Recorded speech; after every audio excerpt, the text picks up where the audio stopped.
Señor, te damos gracias en esta mañana, te damos gracias, Señor, porque sabemos que tu misericordia, Señor, es infinita, Señor, y aunque no entendamos, Señor, cómo tú obras, Padre, realmente podemos gozar, Señor, de la bendición, Señor, y de tu favor, Padre, y de tu gran amor, Señor, y tu misericordia, Padre.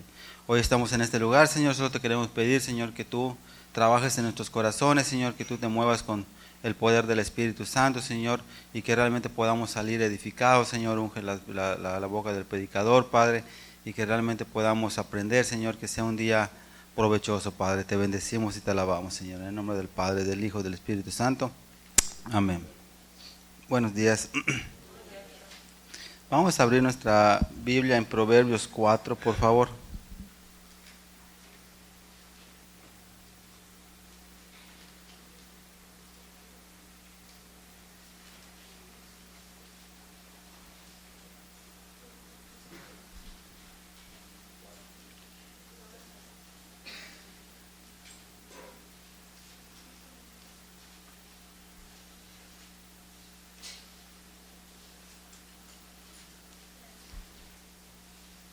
¿Estamos allá? Dice Proverbios 4, versículo 14. No entres por la vereda de los impíos, ni vayas por el camino de los malos. Sinceramente, cuando leo este versículo, me doy cuenta de una de las tantas indicaciones de parte del Señor que tiene para pues cada uno de nosotros, ¿no? Para que de alguna manera al final de la jornada nosotros tengamos una vida diferente, tal cual tenemos hoy, ¿no? Yo siempre he considerado que una de las grandes ventajas o privilegios que tenemos cada uno de nosotros como cristianos es de que Dios haya tocado nuestro corazón y día con día nos vaya enseñando y nos vaya instruyendo en cuantos caminos, ¿no? Pero si nosotros somos sinceros, también tenemos que darnos cuenta que teníamos una vida antes de Cristo, que íbamos completamente en una dirección diferente o contraria a lo que hoy conocemos en las Escrituras, ¿sí o no? Entonces, cuando yo leo este versículo me doy cuenta que por muchísimos años hice todo lo contrario de acuerdo a los estatutos y a lo que Dios habla en sus Escrituras, ¿no? Y realmente la consecuencia fue mala. Y algunas veces me pongo a meditar y me pongo a pensar y entiendo y comprendo que los tiempos de Dios son perfectos, que Dios sabe los momentos necesarios, los momentos que Él tiene que usar para poder llamarnos y enseñarnos, ¿no? Yo he escuchado muchísimos testimonios de ustedes que hablan y dicen que muchas veces les hablaron por muchísimos años y hasta que hubo un momento que Dios les tocó en el momento más crítico de su vida para poder entenderlo, ¿no? Pero creo que estadísticamente yo creo que el 90% o un 80% creo que nos ha pasado lo mismo, que muchas veces siempre ha estado en su corazón del Señor que realmente nosotros podamos ser instruidos de acuerdo a su palabra para que nuestra vida sea diferente. Pero muchas veces nosotros, nuestras propias actitudes han rechazado el consejo de parte de Dios y muchas veces nosotros hemos tenido que pagar las consecuencias. He escuchado muchos testimonios de cómo la gente llega destruida, cómo realmente llegamos destruidos, matrimonios disueltos, problemas de alcoholismo, problemas de drogadicción, problemas económicos y muchísimos testimonios a lo largo de toda una vida cristiana, ¿no? Cuando hablo de toda una vida cristiana, hablo de cualquier video o testimonio que escuchemos en internet, por televisión. Muchas veces cuando yo escucho testimonios, a veces pensaba y decía, mi testimonio no es nada comparado con ese testimonio que acabo de escuchar. No sé si les ha pasado eso, porque escuchas cada testimonio, pero yo creo que independientemente que nuestro testimonio sea más grande o más pequeño que otras personas, yo creo que Dios se ha sido fiel con cada uno de nosotros. Y aquel versículo que dice que realmente nosotros vamos de acuerdo a nuestro pecado, cómo fue perdonado es la medida que vamos a amar. Yo siempre he pensado que no es de acuerdo a si el pecado ha sido grande o ha sido pequeño, sino realmente el valor que nosotros le damos a la redención o al perdón del pecado que nos ha dado Cristo. Porque independientemente que nuestro pecado sea grande o sea pequeño, si nosotros entendemos el valor de la crucifixión, de la salvación y del perdón de Dios a través de Cristo, realmente nosotros tenemos que entender y tenemos que amar mucho al Señor, ¿sí o no? Entonces, durante unos meses atrás y durante muchas semanas y muchos días, me ha llamado mucho la atención el tipo de vida que cada uno de nosotros ha tenido. Y cuando digo cada uno de nosotros, hablo en general, hasta las personas que no son cristianos. Muchas veces nosotros, yo lo puedo ver en el crecimiento de mis hijos, ¿no? Y en cada bebé. Cuando un bebé nace, es precioso, ¿verdad? Hasta cuando llega la edad adulta, donde ya no nos cae tan bien. Pero sin embargo, cuando un bebé nace, es bonito. No le buscas defectos. Hay ternura. Tú los miras y dices, ¡ay, qué bonito! Entonces, a mí una de las cosas que me ha llamado muchísimo la atención y siempre he pensado en eso, que cuando un bebé nace y nosotros lo empezamos a mirar con ternura, empezamos a mirar con amor, lo empezamos a tratar con delicadeza, hay un momento dentro de la línea del tiempo que todo eso se pierde. Entonces, si nosotros ponemos una foto de una persona que está en la calle sucia, llena de vicios, donde nadie da un peso con ella, si nosotros miramos a ese niño, tratamos de verlo con los ojos del pasado, del ayer, sabiendo que esa persona fue en su momento un bebé, y que yo estoy completamente seguro que ni sus papás, ni sus seres queridos, ni la gente que lo conocía, esperaba un futuro como tal, ¿sí o no?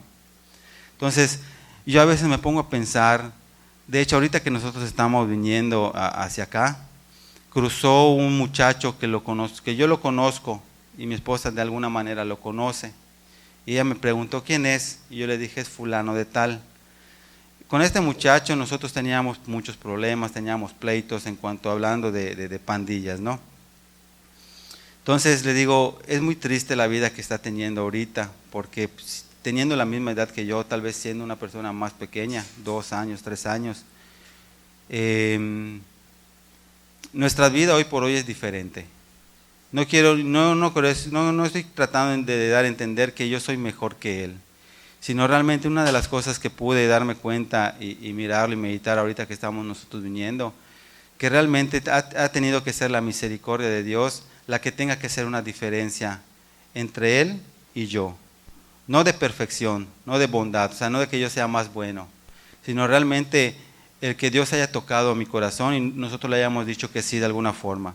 Entonces hoy por hoy yo puedo tener una esposa, puedo tener unos hijos, que tal vez estemos buscando de Dios, pero él poder estar viviendo en una vida donde todavía hay vicios y para eso estaba golpeado. Me dice, mira, está golpeado. Le digo, sí, porque tristemente está viviendo en la calle.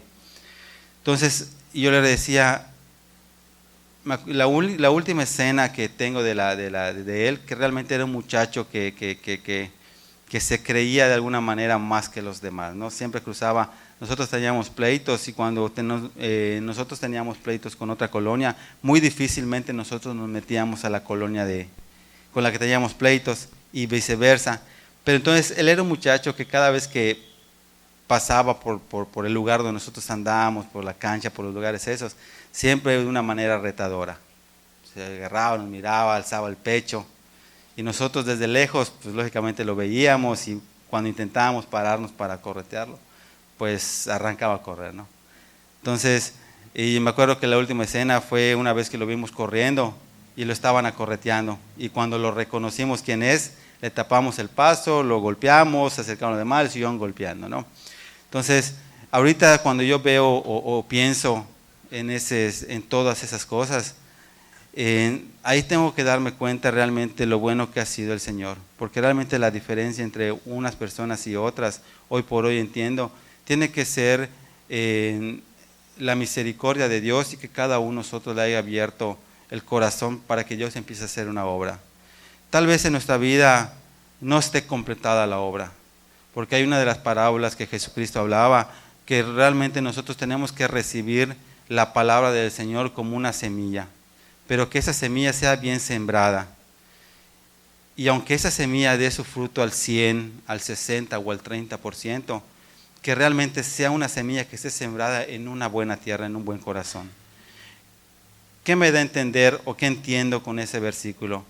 Que tal vez de alguna manera siempre he tratado de esforzarme al 100 para hacer las cosas de Dios. Y tal vez muchas veces me doy cuenta que no llego ni siquiera al 60, tal vez me quedo en un 30%. Ahora entiendo que independientemente que yo esté no dando, sino teniendo un 30, un 60, un 100% de mi vida cristiana, lo importante al final, al cabo, es que realmente cada una de las palabras que nosotros recibamos o que yo reciba, realmente sea sembrada en una buena tierra. Porque eso me va a llevar a entender el valor de la obra de Dios en la vida mía y en la vida de mi esposa y de mis hijos. Y que aunque pasemos muchas adversidades, saber que si nosotros confiamos en la voluntad de Dios y en lo que Dios nos enseña y nos instruye cada día, realmente es de gran valor. Y cuando nosotros tengamos la oportunidad de llegar a la casa de Dios y de escuchar un mensaje de parte de Dios, realmente nosotros no los hagamos ni a izquierda ni a derecha, o sea, que no lo tiremos a la basura, sino que realmente nosotros podamos venir acá con una convicción de que vamos a escuchar una palabra de parte de Dios y que eso nos va a servir de alguna forma en nuestra vida cotidiana, que son las cosas que empiezan a hacer diferencia en nuestras propias vidas. Y que el día de mañana, que cuando nuestros hijos crezcan, vayan bien convencidos de qué es ser un verdadero hijo de Dios. No por nada dice las Escrituras que si nosotros instruimos a nuestros niños desde pequeños, cuando sean viejos, jamás se van a apartar. De alguna forma igual, creo que me he dado cuenta de que nosotros como papás, como gente que dirige a nuestra familia, a nuestros hijos, tenemos un gran peso y una gran responsabilidad para que eso acontezca. Y no importa si somos cristianos o no somos cristianos, siempre los pasos que nosotros dejamos delante de nuestros hijos van a tener repercusión en la vida de ellos el día de mañana. ¿Sí o no? Una de las cosas que estaban compartiendo durante esta semana, si no me equivoco, fue el pastor Richie. Y una de las cosas que a mí, uno de los versículos que dio, no lo apunté, pero sí apunté lo que estaba dando a entender y lo que decía el versículo, que realmente nuestros hijos, para que les vaya bien, nosotros tenemos que amonestarlos de acuerdo a las cosas del Señor. Pero creo que muchas veces nosotros, como cristianos, caemos en un gran error. Muchas veces nuestra vida, que nuestra vida tiene que depender de lo que Dios habla, tanto en las prédicas como en su palabra. Muchas veces nosotros como cristianos le dedicamos el tiempo a las cosas de Dios o a la palabra de Dios, el tiempo más pequeño que nosotros tenemos. Porque ya ni siquiera es tal vez lo que nos sobra. Porque cuando hablamos de un tiempo que nos sobra es porque realmente estamos ocupados en unas cosas que tienen importancia y nos queda un tiempo y ahí nos ocupamos. Yo creo que aún si nosotros usaríamos la palabra el tiempo que me sobra, aún sería muy, muy importante, muy valioso para el Señor. Pero muchas veces nosotros ni siquiera el tiempo que nos sobra se lo dedicamos al Señor. Porque créeme que yo considero que Dios es tan perfecto y que cuando nosotros confiamos en Dios, aún Él nos organiza nuestro propio tiempo para poder ser de bendición en nuestro hogar, con nuestra esposa, con nuestros hijos, en el trabajo y tener tiempo suficiente para las cosas de Dios.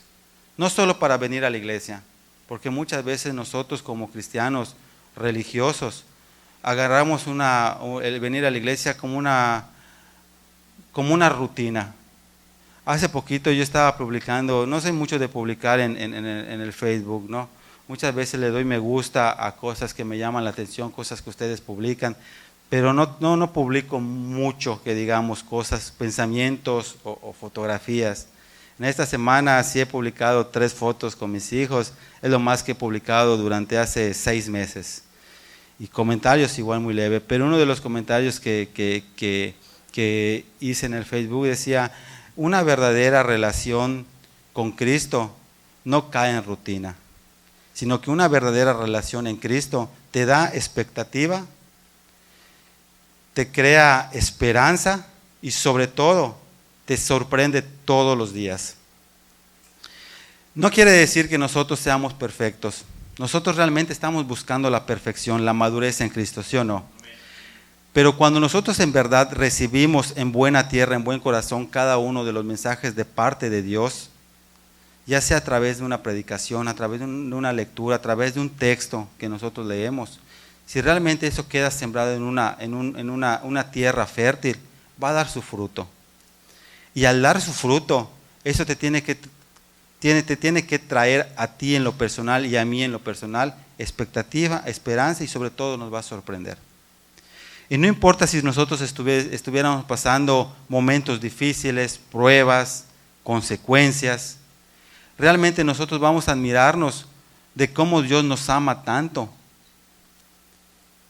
que en medio de una relación personal con Él, Él nos va a sorprender en cada momento. Y no importa si es por disciplina, como bien compartía el pastor Edwin el viernes. Realmente nosotros tenemos que valorar cuando aún nosotros somos reprendidos. No tan siquiera por el pastor o por nuestros líderes, sino porque aún nosotros tenemos reprensión de parte de Dios a través de las Escrituras. Cuando nosotros leemos un texto y decimos, wow, ese texto es tremendo. Y no importa si lo leemos una vez, si lo leemos 2 veces, mientras ese texto nos siga sorprendiendo o nos siga sacando un wow de la boca, eso quiere decir que aún Dios te quiere seguir dando tal vez convicción, tal vez revelación, para que nosotros podamos seguir entendiendo la obra de Dios. Pero si realmente nosotros venimos a la casa del Señor con un corazón completamente distinto, a un corazón que esté esperando qué es lo que Dios quiere hacer en nuestra vida, creo que nosotros tenemos que meditar las cosas que nosotros hemos hecho mal. Y no es por cuestión de venir o participar en las cosas de Dios dentro de la iglesia, porque sinceramente, ¿cuántos de nosotros aquí somos campeones fingiendo tener una vida a todo dar? Muchas veces preguntamos a cualquier persona, ¿cómo te va? ¿Cuál es la primera respuesta que damos? ¿Sí o no? Por ejemplo, ahorita cuando estamos hablando me vio don Ruski. ¿Cómo ha estado? Me dijo. Yo le digo, bien. Esa es una respuesta en automático, aunque atrás nos esté llevando la fregada, como dirían algunos, ¿no? Entonces, fíjate, hoy cada uno de nosotros tenemos hijos, tenemos hijas. Entonces, si nosotros recreamos una escena,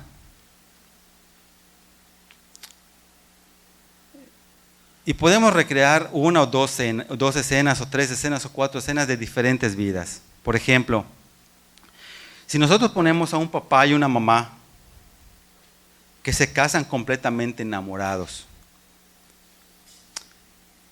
quieren hacer bien las cosas, quieren hacerlas correcto.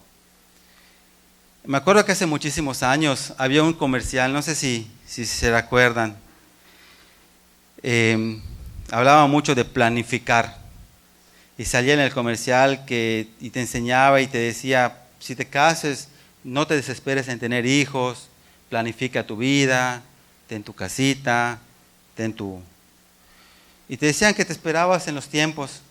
Entonces, basándonos en esos estándares que normalmente nosotros entendemos o comprendemos o que el mundo nos ha hecho saber, yo considero que muchas veces para muchísima gente que no tiene el conocimiento de la palabra, tener una vida bien es comenzando con ese tipo de planificaciones. Y no quiere decir que nosotros como cristianos no podamos hacerlo o no lo vayamos a hacer en su momento, sino que muchas veces nosotros, queriendo hacer las cosas correctamente, cuando termina la jornada nos damos cuenta que por más que nos esforzamos y por más que quisimos hacer las cosas correctamente, fallamos en algún momento y tuvimos consecuencias fatales, ¿no? Entonces, por eso quiero recrear esta escena, ¿no? Entonces, pongamos a dos personas, dos muchachos que se casan, la edad de 22, 23, 24, 25 años, 27, 28, X, y empiezan a planificar y empiezan a tratar de hacer las cosas correctamente.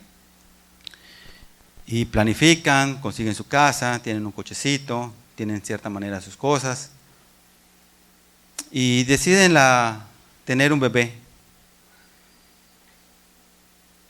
Y la muchacha se embaraza, nace el bebé y es fiesta, todos están alegres. Mi hija Gabriela es la última que me nació hasta el día de hoy, ¿no? Es mi hija más pequeñita. No sé si mañana tengamos otro, pero por lo menos hasta hoy es la última. Me acuerdo que el día que la fui a buscar, y hablo de ella porque pues es la última, no es lo más reciente.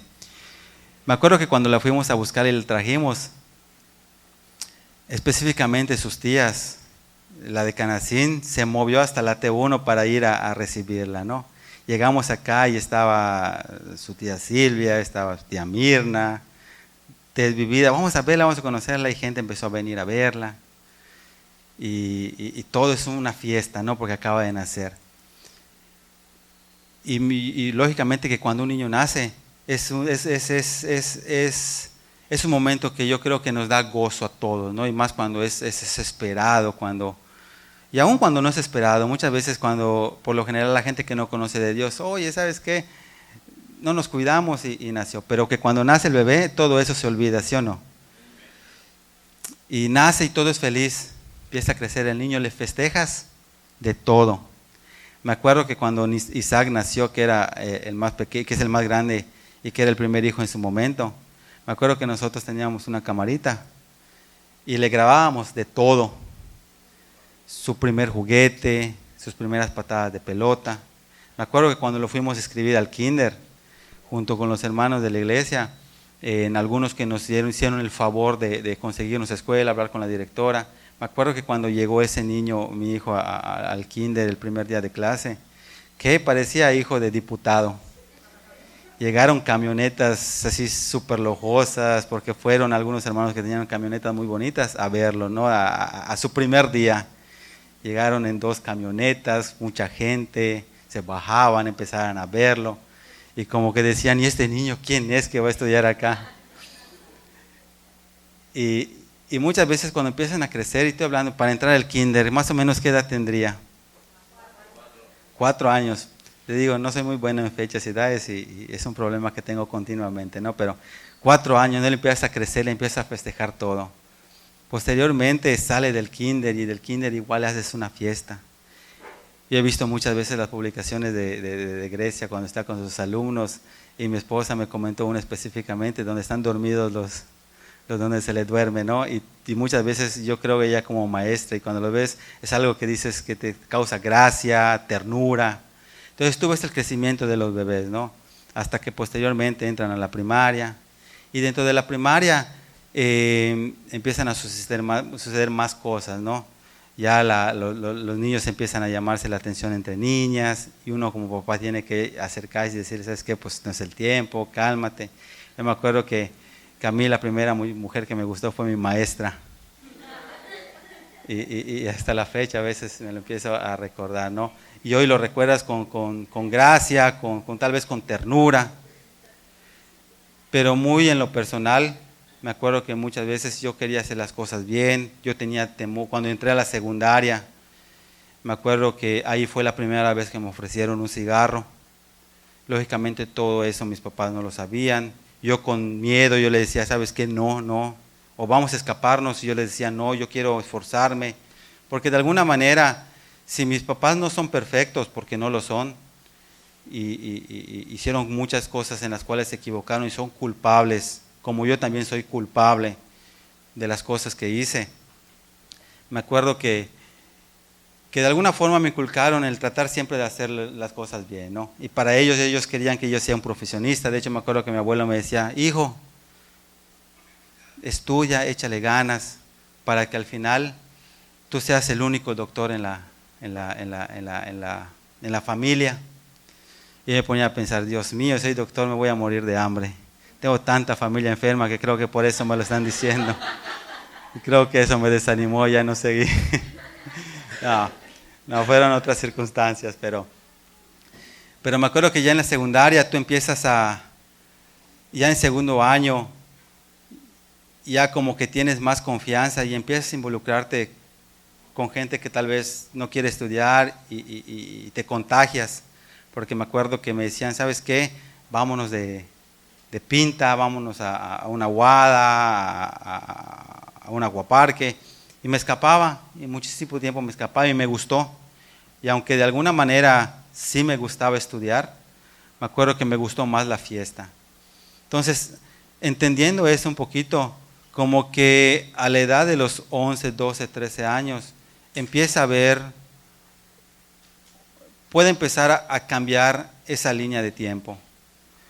De lo que a nosotros nos parecía ternura, cosas graciosas, entonces ya se cambia con preocupaciones. Ahora que yo estoy viviendo en la casa donde crecí, donde nací, y muchas veces cuando salgo a la tienda, salgo a comprar o estoy en los andadores de por allá, me vienen a la memoria muchos momentos que he vivido por allá, y más cuando era joven. Hay tiempos donde me dan nostalgia, cosas que tal vez fueron buenas de acuerdo a mi opinión, a los momentos que pasé, pero también hay otras en el cual me causan tristeza, dolor. Entonces, yo me acuerdo que cuando yo era muchacho, mis papás me tenían dicho, ¿sabes qué? Hasta las 9 de la noche tú entras. Y yo salía, y a las 9 de la noche, ¿sabes qué? Ya voy a entrar porque me van a regañar. Pero durante toda esa línea de tiempo de las que estamos hablando ahorita, me acuerdo que después de las 9 de la noche, ya como que empiezas no a respetar el horario. Y si me decían a las 9 y entraba a las 9:30, como me fue permitido hasta las 9:30, la próxima semana ya no es a las 9:30, es a las 10, después a las 11. Entonces llegó un momento que los horarios ya, como que ya no influencian mucho en mi vida. Me decían 1 hora y me entraba por un oído y me salía por otro. Y nos empezábamos a entrar más tarde. Y me acuerdo que pasaban noches 3, 4 de la mañana que yo no había entrado.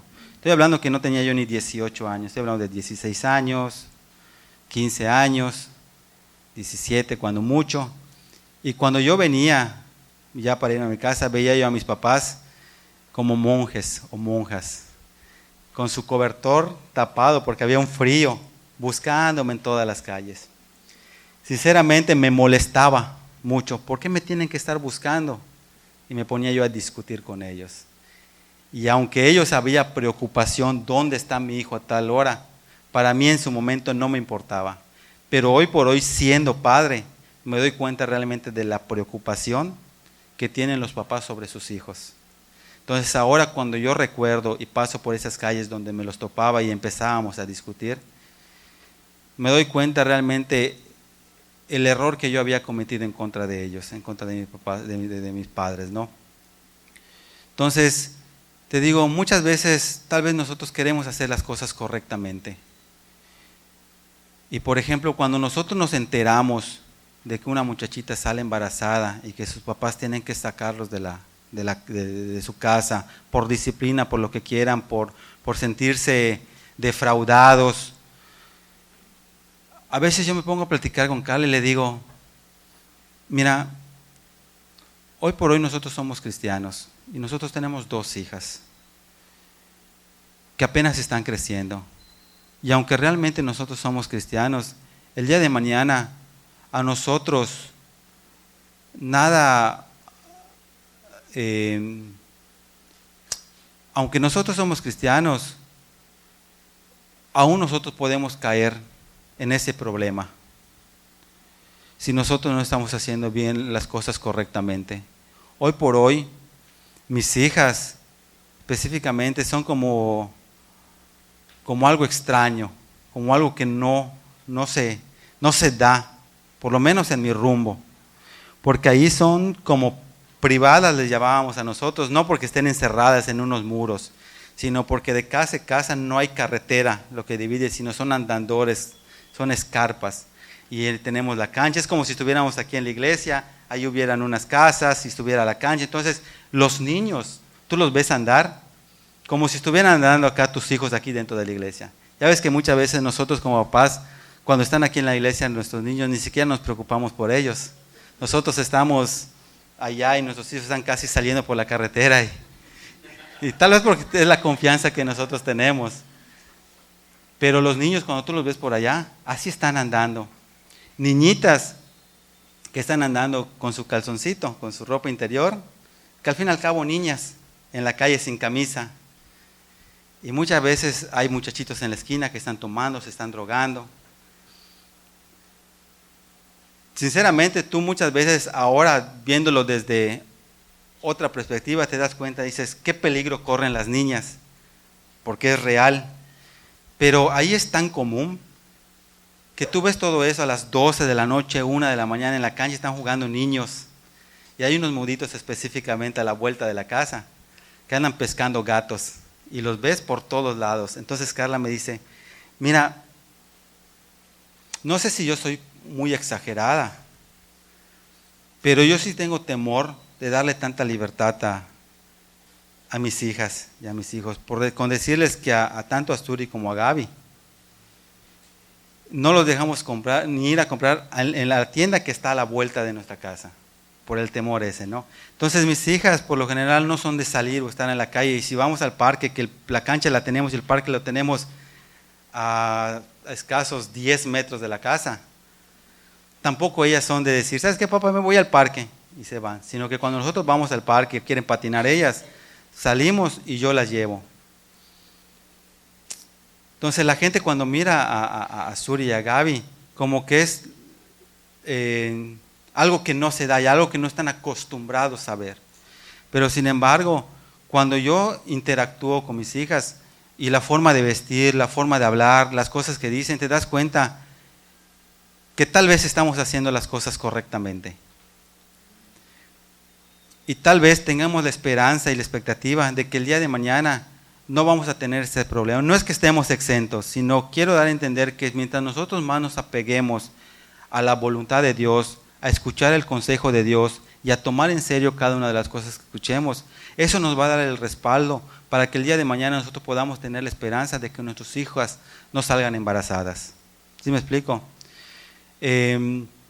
Con Isaac, que es el varón, que en lo natural sería mi gallito, en el sentido de que mientras más chicas tengan, muchísimo mejor, y aún ve cuál es el engaño del diablo para las personas.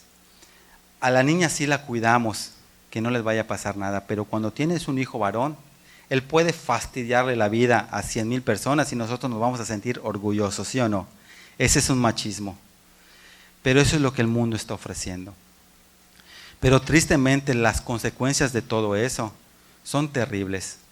Entonces, si nosotros empezamos y vamos a retomar lo de la escena que estamos creando y vemos a una pareja que quiere hacer bien las cosas, tiene su hijo, va creciendo y en esa línea de tiempo se empieza a descarriar y tienen dos, vamos a poner que tengan una niña y la niña de alguna manera no está haciendo malas cosas, sino que simplemente va y le dice a sus papás, papá, ¿por qué no me dejas salir? Voy a una fiesta sana, sin ningún problema. Y ok, ve, se va.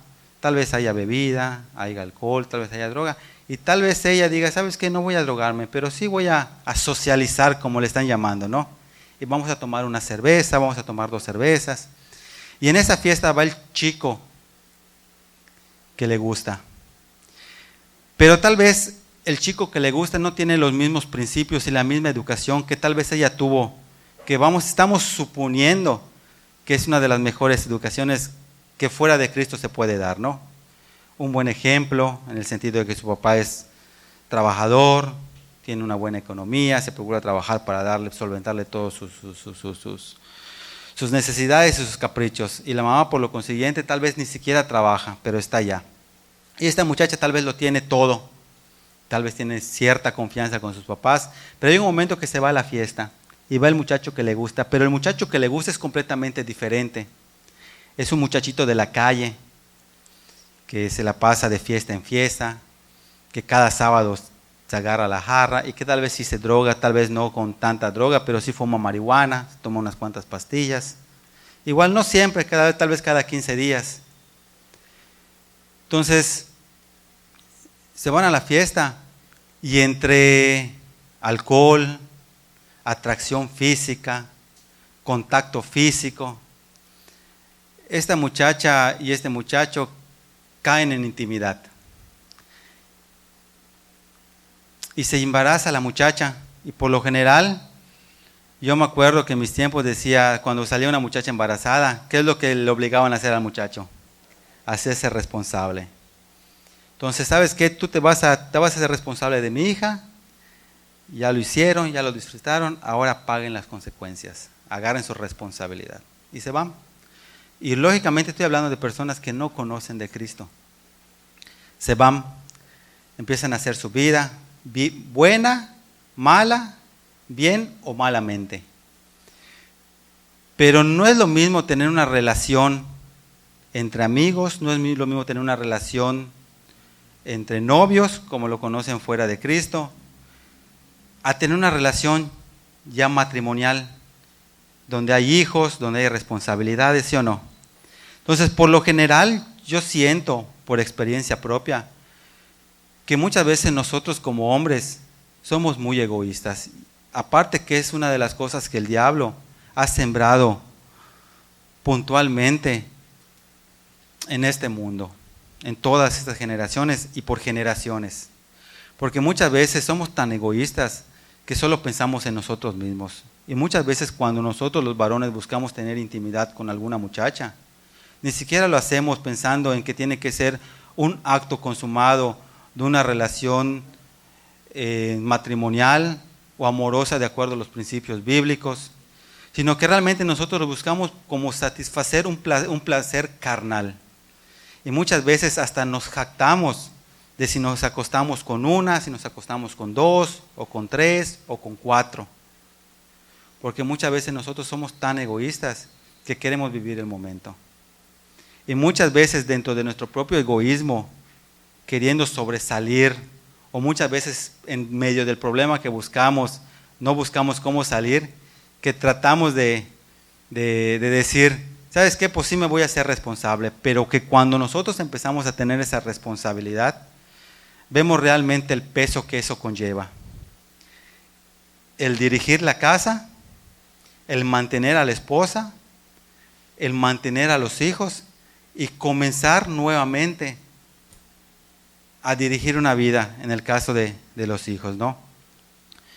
No sé qué estadística haya en cuanto a la ruptura de matrimonios, pero me acuerdo que en su momento cuando lo estuve investigando, lo leí, dice que la estadística es muy grande, no sé en qué porcentaje, pero que es muy grande, de los matrimonios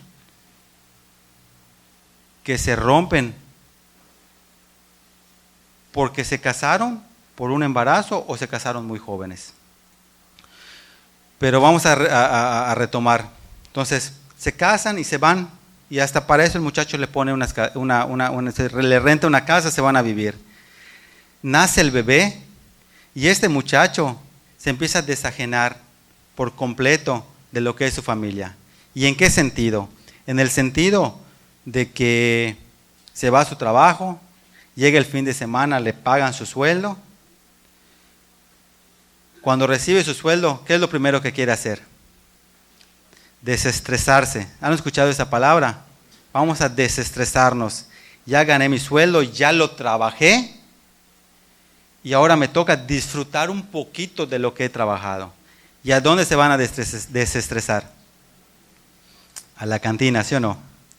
Y vamos a tomar dos como la gente. Esa es la famosísima palabra que siempre usamos. Vamos a tomar dos como la gente. Y efectivamente vamos y nos tomamos dos como la gente. Viene el cantinero, te sirve tu vaso, te sienta una caguama, la sirves y te sirves tu vaso, te tomas una como la gente, después te sirve otro vaso, te tomas dos como la gente, y ya la tercera botas el vaso y como animal directamente desde la caguama, ¿no? Y empiezas a tomar la fiesta, esto y lo otro. Cuando tú realmente pensabas gastar el 10%, y más ahí está el diezmo, el 10% de tu sueldo en la cantina para que el otro 90% lo llevaras a tu casa para eso. Estuvo tan bueno el desestrés que te gastas el 90% y llevas ¿cuánto a tu casa? Si acaso, ¿sí o no? Entonces tú llegas y le dices, mira, aquí hay el 10%. Ahí ves que tú haces, estíralo hasta donde puedas. Y te vas a trabajar. Cuando llegas como varón a la casa para que te den tu cena y tu esposa te sale, no sé, con un puré de papa, tú le dices, ¿sabes qué? Yo no quiero esto, tráeme filete. Y tu esposa te viene a ver y dice, dentro de sí, porque muchas veces ni siquiera la mujer puede expresar lo que siente. Porque si dice, ¿cómo me pides filete cuando me dices para puré? Capaz que uno como machista, ¿qué es lo que hace? Le pega o le recuerda. Entonces muchas veces la mujer, ¿qué es lo que tiene que hacer? Tiene que ver qué hacer miles de cosas para completar el gasto. Tiene que estar trabajando, tiene que estar haciendo pedicure, tiene que estar yendo a costurar.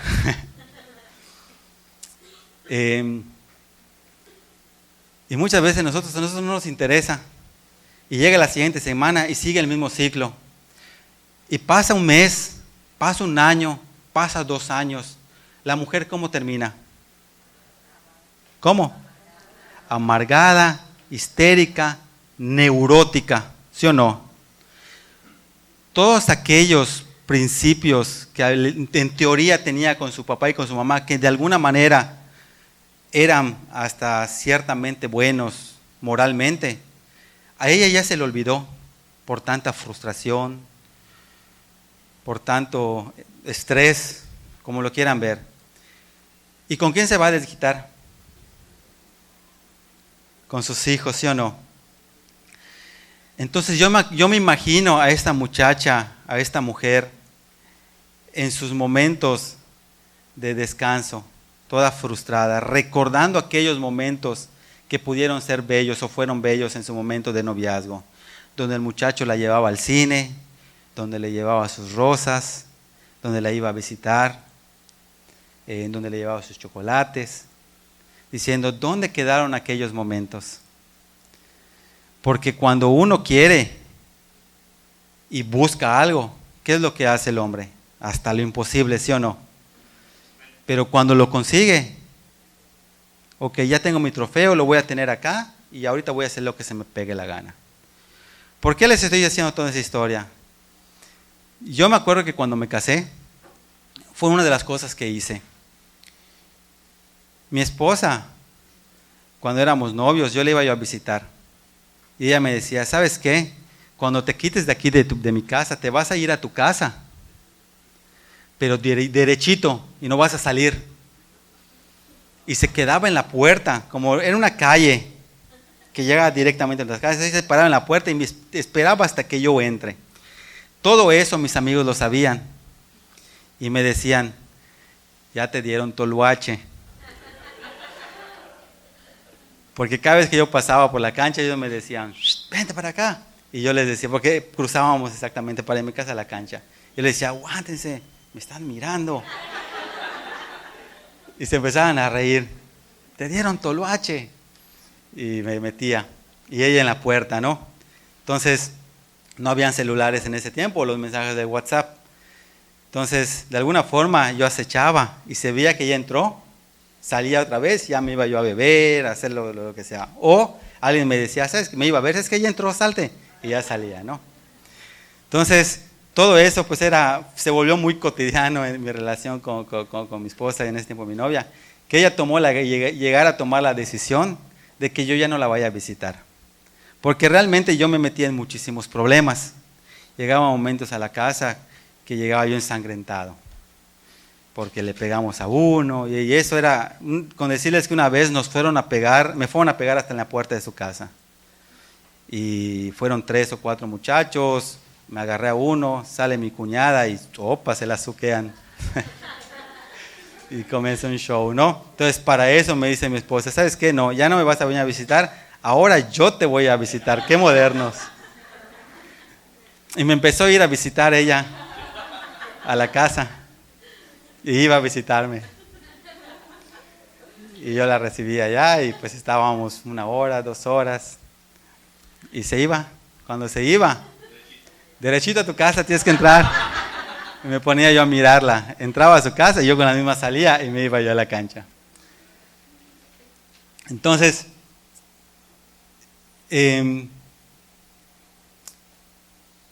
yo me acuerdo que, o sea, cuando tú eres novio empiezas a hacer ese tipo de cosas, ¿no? Entonces, cuando nosotros ya nos casamos, yo me acuerdo que a mí me metieron a los separos porque salimos un día, empezamos a ir a hacer nuestras cosas, drogado uno, haciendo cosas. Nos agarra la policía, nos mete a los separos, tenemos un tiempo triste en mi casa, mis papás apenas, mi mamá llorando. La cosa que no se da la demanda y me sacan de los separos y yo salgo. Entonces, una de las cosas que hizo mi mamá fue a buscar a Carla, a la que es mi esposa, y le dijo, cásate con mi hijo, yo voy a pagar la boda, pago todo lo que sea necesario, pero cásate con él para ver si cambia. Y efectivamente, compraron a mi esposa. No, se casó conmigo y efectivamente cambié. Para eso ella trabajaba. Me acuerdo que ella se iba a trabajar. Y cuando venía de trabajar, para eso yo trabajaba a mediodía. Tenía yo un oficio, pero pues a mediodía yo ya había terminado mi trabajo. Entonces llegaba a la casa, me tenían dado un cuarto en mi casa, el cuarto de atrás. Entonces me acuerdo que, digo, ya va a llegar mi esposa, me ponía yo a trapear mi cuarto, a limpiarlo y compraba yo un fabuloso que se era aroma bebé, digo, para que se anime. Y empezábamos a limpiar. Cuando llegaba ella la iba a buscar y llegamos y nos acostábamos y empezamos a ver tele, escuchar música, X. La cosa que fueron 6 meses de romanticismo y de luna de miel. Y para eso dejé de beber, dejé de salir con mis amigos. Pero después de los 6 meses me invitan a una fiesta de diciembre para el trabajo. Y ahí empecé a beber otra vez. Entonces ya cada fiesta, yo me acuerdo que la última vez que bebí, que tomé cerveza, y fue ya viniendo aquí a la iglesia. Era mi proceso, eran los primeros días. Pero ese día me acuerdo que yo me quité de acá y le dije a mi mamá, ahí te voy a dejar a mi esposa, la acuestas a dormir contigo en tu cuarto, que yo me voy a ir de fiesta. Y yo me fui. Entonces, te digo, muchas veces nosotros cuando nos casamos creemos que es un trofeo, es algo propio, lo tenemos como adorno. Y lo dejamos en la casa y nosotros nos salimos y empezamos a hacer lo que se nos pegue la gana. Lógicamente que en su vida de esas mujeres había frustración, ¿sí o no? Entonces, yo me imagino que muchas mujeres en sus momentos a solas empiezan a recordar todas esas cosas bellas que pasaron, que ellas nunca se imaginaron que iban a terminar así. Pero terminan frustradas, neuróticas, que se empiezan a desquitar con sus hijos. Y sus hijos, al ver que no tienen un buen trato, no tienen apoyo de sus padres, ¿dónde van a buscar ese apoyo? ¿Sí o no? Donde tú quieras que vayas, en cualquier barrio que tú vayas, donde haya pandillerismo, hay algo en común que tienen todos ellos. Ellos les gusta mucho pintar las paredes, los famosísimos grafitis, no sé si lo han escuchado. Cuando tú encuentres un grafiti de pandillas, te vas a dar cuenta que siempre van a poner o mi familia loca, o mi familia esto, o mi familia lo otro. Porque ¿a quién empiezan a considerar su familia? A todos sus amigos y pandilla con la que están. Pero tristemente muchos de ellos, si no es que la mayoría, si no es que todos, vienen en las mismas circunstancias. ¿Y qué puede aprender uno de eso? No puede aprender nada. Entonces, la vida se ha basado siempre en eso. Entonces, por eso muchas veces los bebés cuando nacen, que son tan curiosos, tan bonitos, y cuando crecen los vemos viviendo en la calle, son muchas veces por los errores que hemos cometido, tanto como papás, como hombres y como mujeres. Cada uno de nosotros se tiene que hacer responsable de la vida que estamos llevando. Y como cristianos, yo creo que aún más. Porque si bien hay mucha gente que necesita de Cristo, también tenemos que entender que hay mucha gente que es ignorante a lo que nosotros hoy sabemos. Y muchas veces nosotros como cristianos estamos actuando de la misma forma o peor que ellos. Por eso les digo, aunque nosotros nos autodenominemos como cristianos, nada nos hace exentos a que nuestros hijos puedan cometer los mismos errores. Porque muchas veces nosotros tal vez no insultemos, tal vez no mintamos, pero muchas veces las actitudes que nosotros estamos teniendo, estamos dañando mucho a nuestros hijos. Entonces, yo creo que lo importante es realmente saber dónde estamos parados hoy. Ahí en la Biblia hay un versículo. Vamos a leer la Biblia porque estamos terminando y no hemos leído versículos. Dice el capítulo 22, Isaías 22.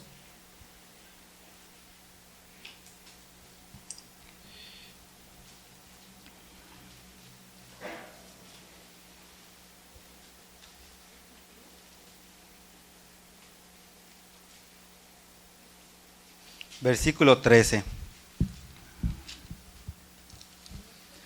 Dice,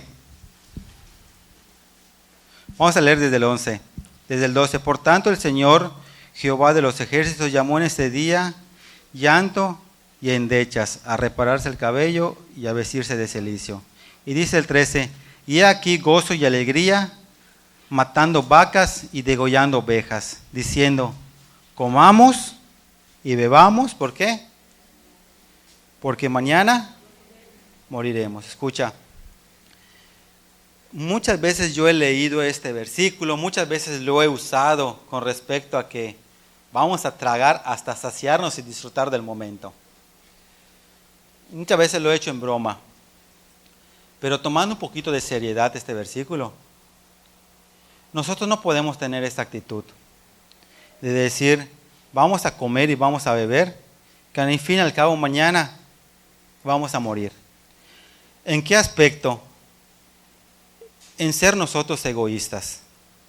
Porque si bien nosotros, no importa si somos cristianos o no somos cristianos, vamos a estar siempre envueltos en un montón de problemas, dificultades, tribulaciones, batallas, como lo quieras llamar, nosotros tenemos que entender que siempre que tenemos que estar parados enfrente de esas batallas.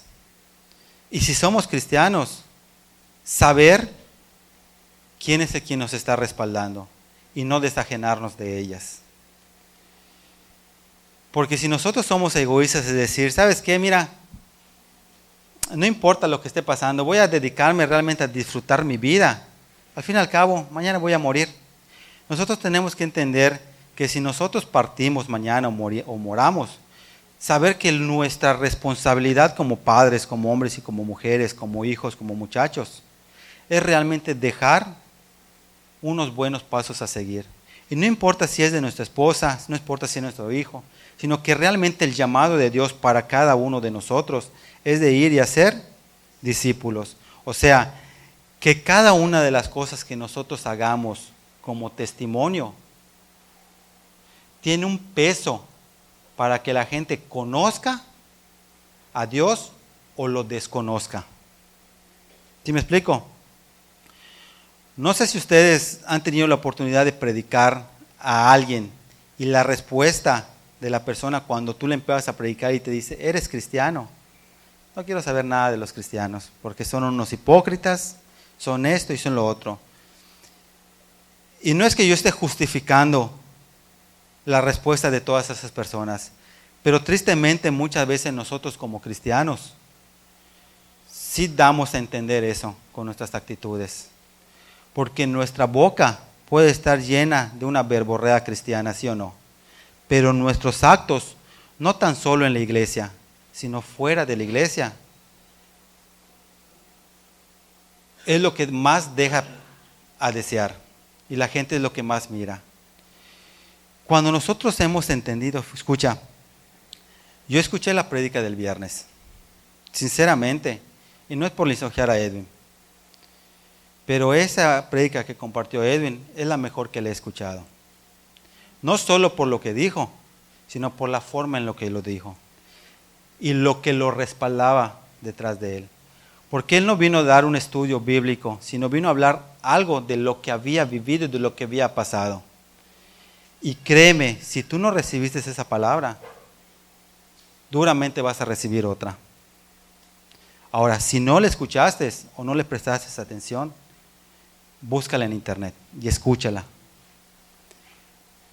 Porque aquí lo que nosotros estamos hablando y lo que estamos dando a querer entender hoy por hoy es realmente el peso que puede traer un testimonio. Las experiencias que nosotros podemos tener en lo cotidiano. Y si es verdad, con todo lo que hemos venido hablando y lo que él ha podido testificar acerca de una vida fuera de Cristo, las consecuencias que tenemos que pagar, pero tal vez esas cosas las tuvimos que haber pasado anteriormente para que hoy podamos darle gracias a Dios por la vida que estamos llevando. Porque tal vez si nosotros nos hubiera ido bien de alguna forma antes de Cristo, hoy nosotros no estuviéramos sentados acá. Y nuestros hijos no tuvieran esperanza y expectativa. Porque una de las cosas que dice la Biblia, que la maldad se va perfeccionando. Y cuando nosotros le decimos que sí a Dios, nuestras generaciones son benditas ¿hasta cuánto? Hasta 1000 generaciones. Pero si la Biblia dice que si nosotros le hacemos caso a Dios y nuestras naciones van a ser benditas, hasta por 1000 generaciones, ¿qué pasaría si hacemos lo contrario? Si nosotros no le hacemos caso a Dios. Nuestras generaciones van a ser malditas. ¿Por cuánto? Hasta por 1000 generaciones. Entonces, hoy por hoy, nosotros tenemos la dicha y el privilegio de poder tener el consejo de parte de Dios. Vamos al Salmo 119.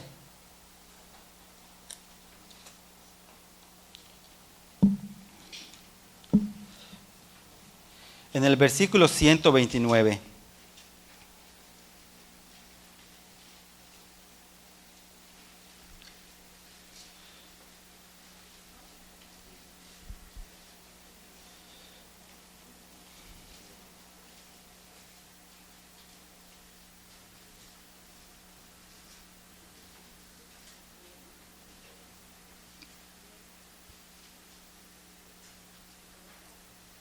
Dice, maravillosos son ¿qué? Tus testimonios, por tantos los he guardado en mi alma. Y el versículo 144 dice, justicia eterna son ¿qué? Son tus testimonios. Dame entendimiento y ¿qué? Y viviré. Escucha.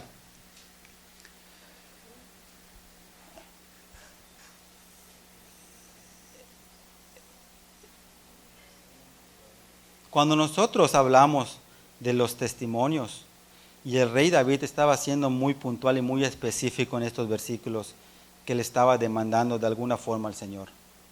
Estaba diciendo, procura que tus testimonios sean bien guardados en mi alma.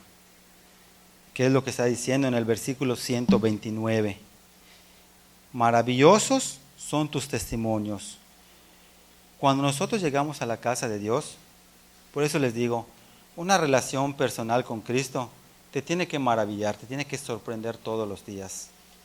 Porque día con día, cuando nosotros nos alineamos a las cosas del Señor, diario pasan cosas maravillosas en tu vida.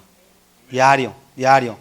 No importa si para la gente de allá afuera es pequeña o es grande. Para nosotros tiene que ser maravilloso. Y es el testimonio de la obra de Dios en nuestra vida que va creciendo. Y tal vez en ese proceso nosotros fallemos, nos equivoquemos y aún pequemos. Pero si nuestro corazón está alineado a la voluntad de Dios, eso nos va a llevar a un arrepentimiento genuino, que era una de las características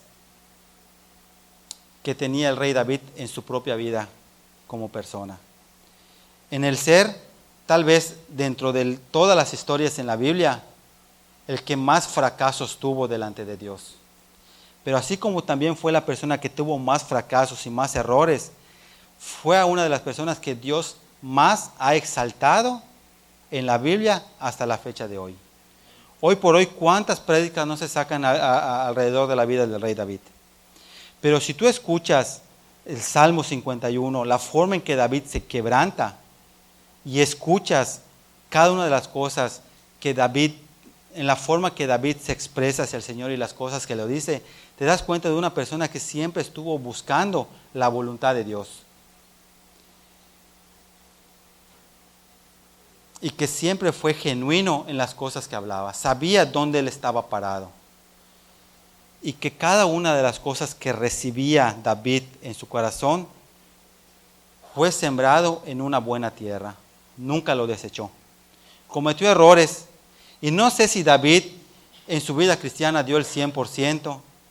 No sé si David en su vida cristiana dio un 60% o un 30%. ¿Por qué? Porque como padre fue tal vez uno de los peores. Como esposo, tal vez no es algo que se pueda jactar.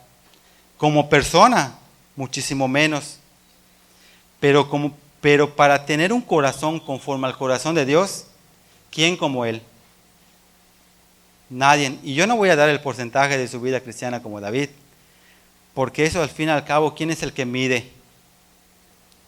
Al fin y al cabo, Dios es el que mide el corazón de cada una de las personas. Y cuando nosotros leemos el libro de Santiago, y lo lean, dice que las obras sin fe, ¿qué son? Obras muertas. Y la fe sin obras viene siendo prácticamente lo mismo. ¿Qué quiere dar a entender?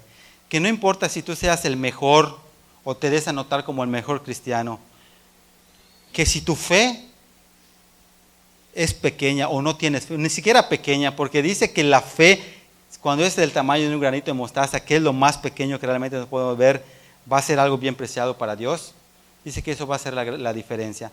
Pero si nosotros tenemos todas las obras que podamos tener, dar dinero a los pobres, servir en la iglesia, hablar, predicar, testificar, y realmente nosotros no tenemos fe, te aseguro que no sirve de nada. Somos esos sepulcros blanqueados a los cuales se refería Juan el Bautista cuando se refirió a los fariseos.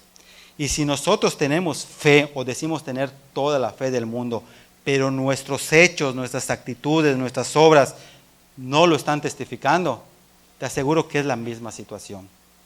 Y no te estoy señalando a ti en lo personal, ni tengo nada en contra de ti, ni nada contra la iglesia, sino realmente que nosotros dentro de nuestro corazón, en la vida que nosotros llevamos como cristianos, nosotros realmente meditemos en lo que es la voluntad de Dios. Y saber si las cosas que nosotros estamos haciendo, las cosas que nosotros estamos hablando, o cómo estamos actuando, las cosas que estamos testificando, no tan solo con nuestra boca, sino con nuestra vida, realmente están glorificando la obra de Dios. Y estamos testificando de eso. Porque no te estoy hablando de una perfección, porque aún David fallaba, ¿sí o no? Pero realmente él se arrepentía y en su corazón él decía, procura que toda la maravilla de la obra de Dios, que son los testimonios, sean guardados en mi alma, porque el 144 dice, porque justicia eterna son los testimonios. Así que dame el entendimiento sobre ellos mismos, porque es la única forma en la cual nosotros podemos vivir de una manera adecuada. No por lo que yo opine, sino por lo que opine Dios, de acuerdo al corazón que cada uno de nosotros tenga. Porque podemos pasar a la iglesia 100,000 años, pero si nuestro corazón está lejos de la casa de Dios, como lo estaba compartiendo el pastor Edwin el viernes, realmente de eso nada nos va a servir. Somos un mueble más dentro de la iglesia. La diferencia, y el pastor Edwin lo comentaba, es donde realmente está tu corazón, dónde está realmente tu tesoro. Si en que realmente nosotros vamos a guardar el testimonio de parte de Dios, pero yo no estoy hablando simplemente de la iglesia, estoy abarcando muchísimo más allá de los muros de la iglesia. Cuando la gente nos está mirando allá afuera en nuestra casa, en nuestra vida cotidiana. Porque ya basta de que nosotros como cristianos le critiquemos a los testigos de Jehová que se las pasan predicando por todo el tiempo cuando no tienen testimonio. Ya basta que nosotros sigamos criticando tal vez hasta a los mormones. Si no estoy diciendo y no estoy justificando ni a los testigos de Jehová ni a los mormones, porque sabemos que su verdad está chueca. Lo que estoy tratando de confrontar es la actitud que nosotros tenemos como cristianos, que nunca traemos un alma para Cristo, nunca testificamos a nuestros, a nuestros compañeros de trabajo, nuestros vecinos ni siquiera saben que somos cristianos, y no simplemente por lo que nosotros hablamos, o por lo que no hablemos, porque muchas veces aún siendo cristianos hablamos, pero nuestro testimonio les da más muerte y los hace más hijos del diablo, hasta 2 veces.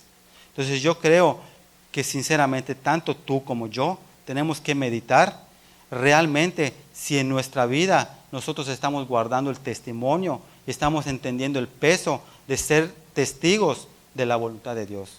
Y realmente salir, tal vez no evangelizar en casa diciéndonos testigos de Jehová y llevando trataditos, sino que con lo que nosotros hacemos cotidianamente podamos realmente testificar que nosotros somos los verdaderos testigos de Jehová, de Cristo y del Espíritu Santo, porque eso es a lo que nosotros estamos llamando. Y no venir a la iglesia, seguir sentándonos, metiéndonos en problemas, tratando de hacer un sinfín de cosas, cuando realmente nuestra vida por fuera deja muchísimo más que hablar que lo que nosotros mismos estamos haciendo. Realmente en nuestra vida, si nosotros leemos las Escrituras, los grandes requisitos que piden, tal vez no sean muchos, pero tal vez sean los más pesados que nosotros podamos recibir como personas, tal vez por todo el trasfondo que nosotros tenemos como seres humanos a consecuencia del pecado, que es la humildad, la mansedumbre y el reconocer a Dios por encima de todas las cosas.